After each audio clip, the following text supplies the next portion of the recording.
है तो ये किस जमाने की बात कर रही हैं माँ जी आप? मैं पढ़ी लिखी शहर की लड़की हूँ, कोई गांव की गवार नहीं। ये सब नाटक मुझसे नहीं होगा, ये समझ लीजिए। राम्या अपनी सास को झिड़क कर वहां से चली गई।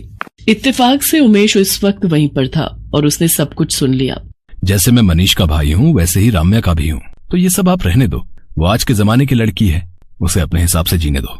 अब ऐसा करूंगा कि मैं ही उसके सामने कम पड़ूंगा आपसे। उमेश ने फिलहाल तो बात संभाल ली, लेकिन ये सब यहीं खत्म नहीं होना था।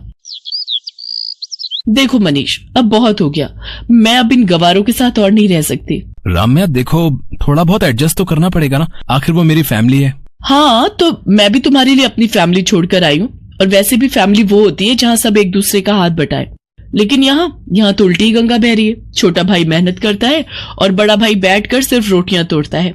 आगे हमारी भी औलाद होगी, तब भी क्या तुम उससे पहले इन सब के बारे में सोचोगे क्या? मनीष कब राम्या की बातों में आ गया उसे पता ही नहीं चला।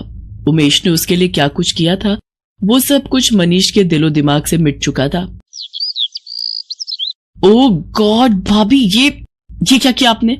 माफ करना राम्या, मैं तो बस इसे साफ कर रही थी, गलती से गिर गया मुझसे। बस भाभी, सब समझती हूँ मैं, सब कुछ मुफ्त का मिल रहा है, वो क्या कम है जब घर का सामान भी तोड़ना शुरू कर दिया आपने। बस राम्या, ये तुम कैसे बातें कर रही हो माला से? उसने कहा ना कि गलती हुई उससे, फिर बात को इतना तूल देने की क्या जरूरत है? जरूरत है, क्योंकि अब मुझे और मनीष को अपने बारे में सोचना है, जो आप सबके साथ होते हुए पॉसिबल नहीं है। साफ साफ सुन लीजिए, अब आप सबका ठेका हम और नहीं ले सकते। और हाँ, माँ जी को भी साथ लेते जाएगा, क्योंकि उनके साथ एडजस्ट करना भी बहुत मुश्किल है हमारे लिए।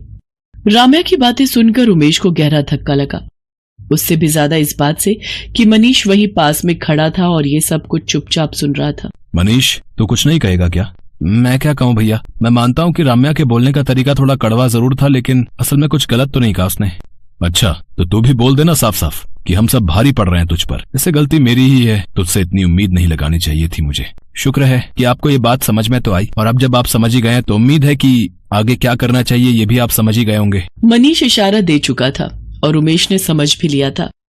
वो माला और अपनी माँ के साथ मनीष के घर से चला गया। हालांकि वो गांव वापस नहीं गया, बल्कि शहर में ही एक किराए का कमरा लेकर उसमें रहने लगा। कुछ ही दिनों में उसे पहले की तरह एक फैक्ट्री में काम भी मिल गया, और इस तरह दोनों एक ही शहर में रहते हुए भी एक दूसरे से बहुत दूर हो गए।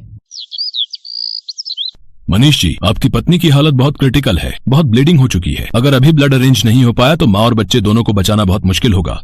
नहीं डॉक्टर साहब, ऐसा मत कहिए। आपको जितने पैसे चाहिए मैं देने के लिए तैयार हूँ, पर मेरी बीवी और मेरे बच्चे को बचा लीजिए प्लीज। देखिए, यहाँ बात पैसे की नहीं है, हम हर जगह पता कर चुके हैं, पर आपकी वाइफ का ब्लड